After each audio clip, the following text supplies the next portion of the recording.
It's time. The Mandalorian is back. I'm really not going to spend too much time chatting about it. Let's just get started right away.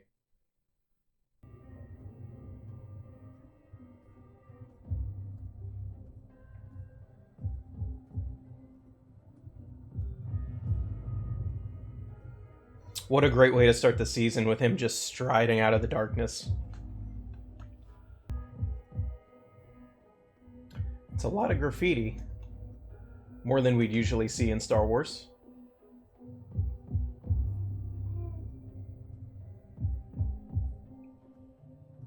Okay, so I do have to stop and talk about it a little bit, it turns out.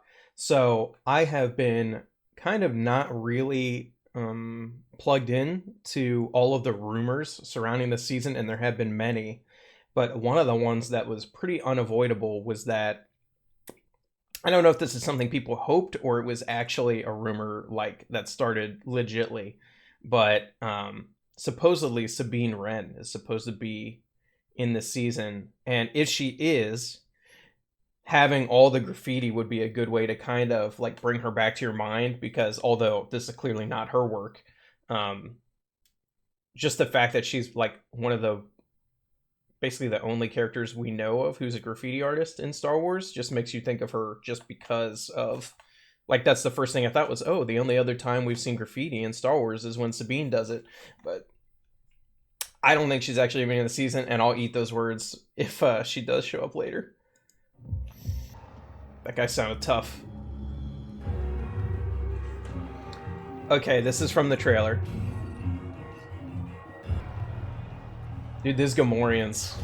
Look how good they look. And like, imagine the Gamorreans in Return of the Jedi, and then look at these. Nor am I.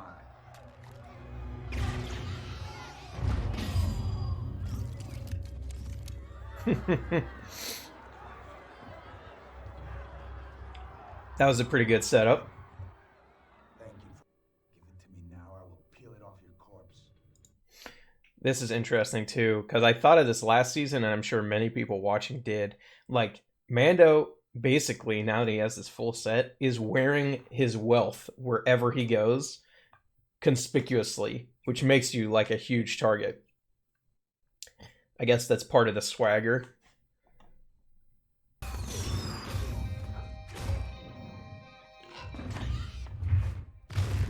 Well, missed him.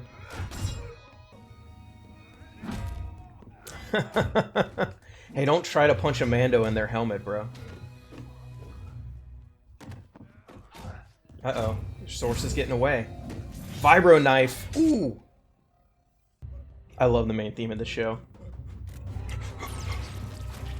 Gotcha.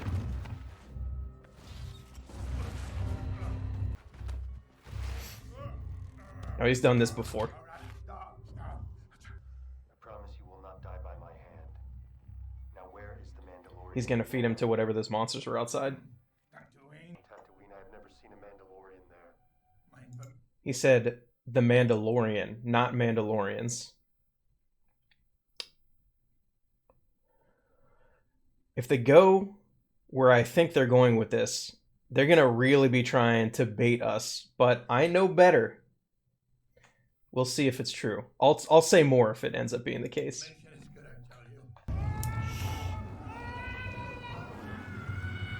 Yikes. The Marshal. Oh my god, they are going there. Oh my god. Okay. Okay. So, if you're watching this reaction, that means you've already seen the episode. But just by what they've already said and the title, I know exactly where they're trying to bait us here. Because in the new expanded universe lore, here they're gonna try to make us think that this Mandalorian on Tatooine is Boba Fett. And they're even gonna show us Boba Fett's armor, but it's not Boba Fett. In the expanded story of New Canon, it is already established that during this time period, there is a local lawman on Tatooine who basically found Boba Fett's armor. The Sarlacc was blown up. Because remember, the last time we actually saw Boba Fett in canon now was falling into the Sarlacc. But in this expanded universe story, which was part of the Aftermath trilogy, which is, no matter what you think of the Aftermath trilogy and the writing, it is by far one of the foundational book trilogies of new canon. Like, all of new canon connects to it in some way. And it's one of the only book trilogies where they've made like a deliberate effort to connect movie and show things to the Aftermath trilogy. And games for that matter, because that's where Operation Cinder comes from Battlefront 2. That's all from Aftermath. So, long story short, in the Aftermath books, there's a side story happening on Tatooine. Now, it's completely unconnected to the main story of the books, but it tells of this marshal, this lawman on Tatooine, who literally found Boba Fett's armor by the blown up Sarlacc.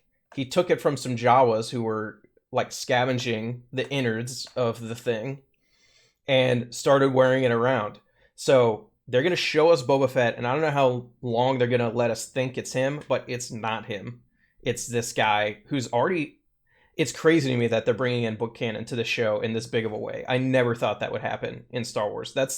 This show is surprising me like every single time with what they've decided to include and how connected they're trying to make things. Because in Legends, no matter what you thought of the Legends canon, like, there was a deep divide between the shows and movies and the books. Like, the shows and books never really took anything from the comics or novels. At least nothing big. Like, this is big. And they did the same thing with Rebels. It's very connected to the EU. I don't mind it. Every piece of Star Wars has to go to Tatooine at some point, right? We got it in Season 1, we'll get it in Season 2. You want to see it? R5! Bring them back to Tatooine! Seriously. R5, baby. Good help anymore. I don't even know who to...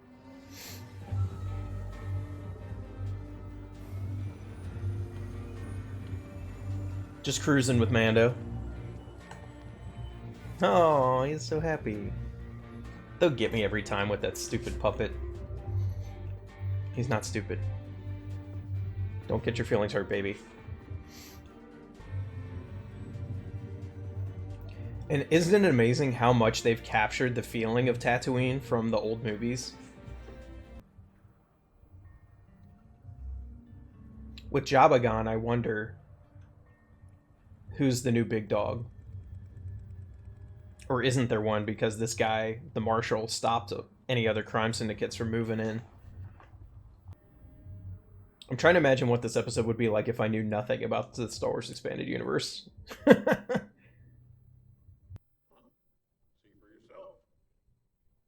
Okay, so they never even tried to pretend it's Boba Fett.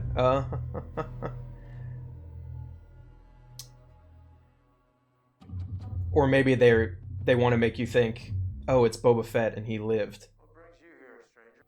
We quake. 2 snorts of spotchka. That's like saying, human, give me a drink. And here's another thing that I just thought of. Boba Fett costumers are crying seeing his armor in that shape. It's so beat up and nasty. Even worse than when he wore it. And this is where all the rumors that Boba Fett, was in here, came from, because his armor is here, but it's not him. Never met a real Mandalorian. Probably none too happy to see me wearing this hardware. Oh, he knows. He's aware. I figure only one of us walking. Hand over. Wow. It all matches. Or I will. Wow. Zealot much? We can do this in front of. You've seen worse. Right here. Wonder if the jetpack still works. I don't want to see this guy die, though. I need more info from him. Come on, Mando, don't do that.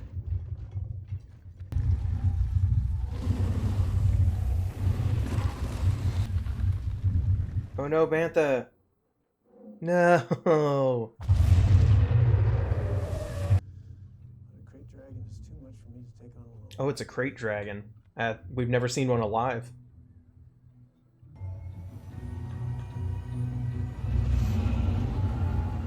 I like that speeder. Now, the only question is this Marshall going to try to backstab him or not? I don't understand what it was like. The town was on its last legs. Because I have gotten the feeling from the story in Aftermath about this guy that he is a good guy, kind of ruthless, but does actually want to protect the people. Power hates a vacuum, and most Belgo became a... Jabba was already dead.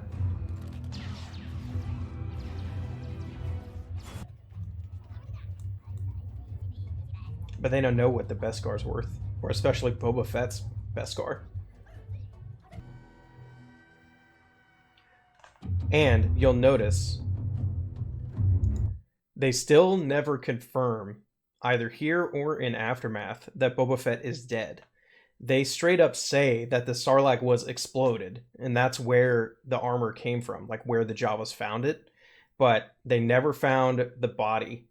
So, unsure why Boba would ditch his armor, but it's my theory that he's kind of like Schrodinger's side character right now. Like, basically, they're going to leave his fate basically unknown until or unless they decide to use him later. So, assume he's dead now, but they could always use him if they need to.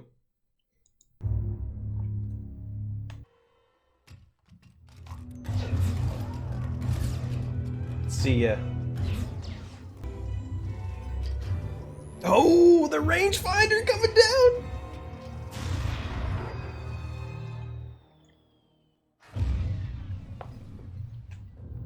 There we go.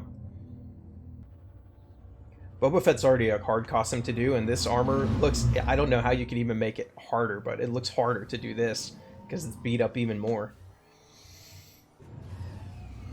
It's like a pod racer engine with a speeder bike strapped to the side. It's pretty cool. He must have spent a lot of time on Tatooine. Okay, so I said this in the first season when it turned out that he knew how to communicate with the Sand People, but this Mando spent a significant amount of time on Tatooine. Like, he hasn't come out and said that, but by the stuff that he knows how to do, you can tell. They want to kill the crate dragon too. There we go. I knew they would.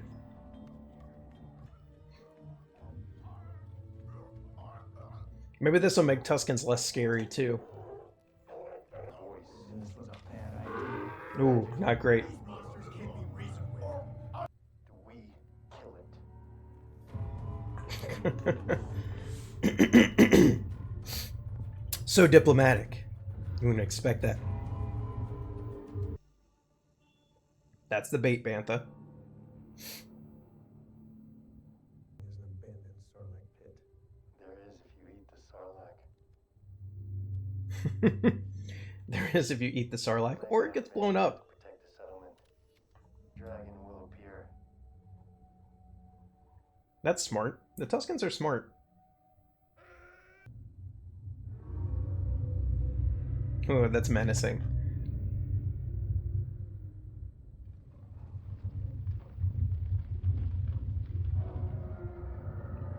Crate Dragon's still the only thing that we've seen Tuskens be afraid of, except maybe Anakin. Oh no, it didn't want the Bantha. Dang.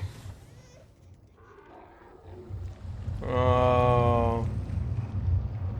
Tusken bro, no. It didn't even go for the Bantha at all. I mean, you have to blow it up, right? That's the only way.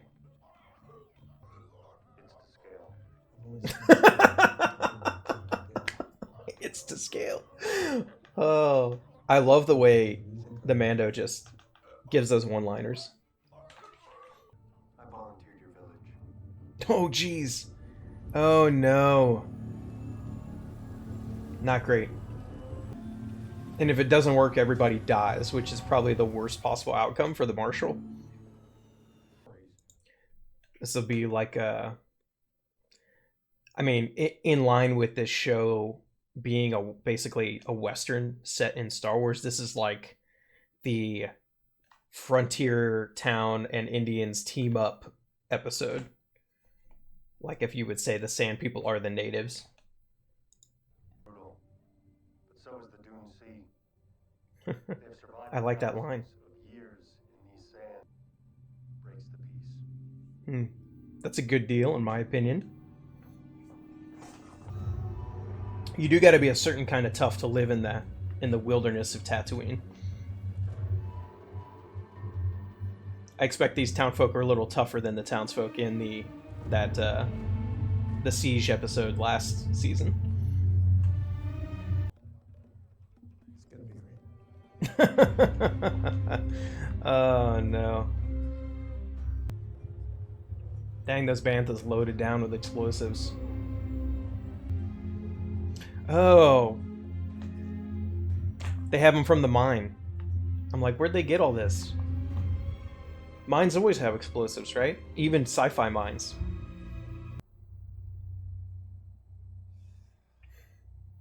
That's what you gotta do. Let's get to work. Just blow the whole cave up. I guess it could be under the sand. The Tuscans saved the cave. Bro, Tuscan ballistas. Then we wake it up. What? Whoa! That's a ton of bombs. What's the fire about? In the belly. That's actually kind of sweet.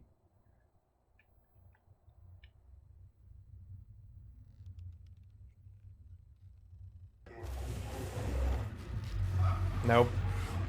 They're not gonna be able to pull it. Look at it.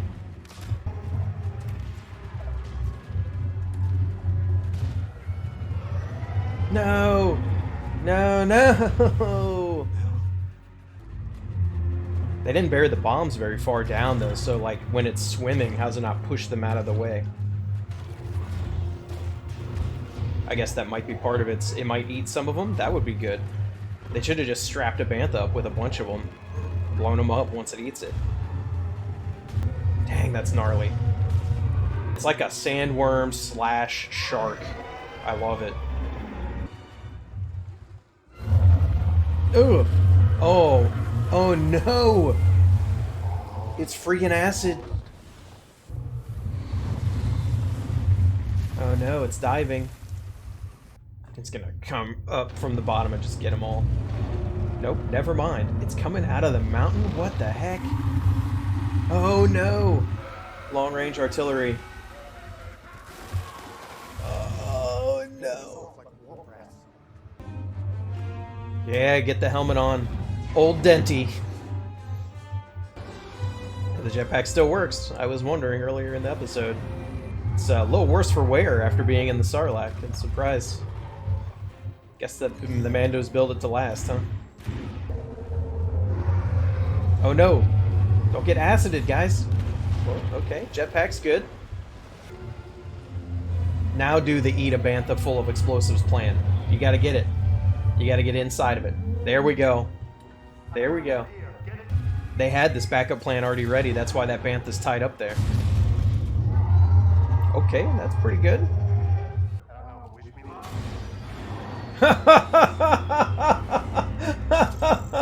Where's the scream? Oh, just like Boba's jetpack got set off by Han. You need the scream to go with it. Is Mando going in too? That's not great. Oh, he got eaten as well. Hey, better off than the last owner. He didn't get thrown into a Sarlacc pit when his jetpack went off. Oh, that Boba armor's so beat up still. So sad. There we go. Electrode it. Ooh, yeah, that's got it. That's from the inside. Oh, jeez. That's what I'm talking about. Slap a crate dragon on the other shoulder. You know what I'm saying? Go back to that armor. Get another emblem on. He had help though, so it doesn't really count, right? Or at least that's their philosophy on it.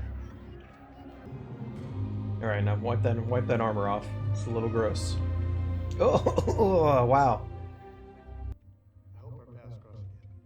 He didn't get any information, though. People, I wasn't the one that broke that. I wasn't the one who broke that. Do the Mandos consider Boba Fett to be one of them, though? I don't know. I'd have to look into that more. He didn't get any info, but he did get Boba freaking Fett's armor. I mean, his armor's in better shape, but Beskar's Beskar, right? That's a win for his people, at least, if anything. Who's that? Oh, snap! No! He never left Tatooine. Oh, you got me, show. The whole time, I thought, I know everything about Star Wars. The bait is going to be, you're going to think it's Boba Fett for a second.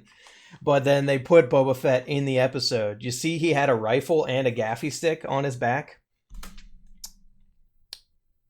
I wonder, did he never go after the Marshal because he didn't want to, like, hurt that town? But now that Mando has the armor, will Boba Fett try to take it back? Dude, oh no. Boba Fett's alive. Confirmed. I never thought... Oh, I look like such a tool because earlier in this episode, I was just saying, well, they're kind of leaving Boba Fett in like a Schrodinger state so that if they want to use him in the future, they can. And then boom, at the end of this very episode, he is freaking alive. Jon Favreau, you marvelous genius.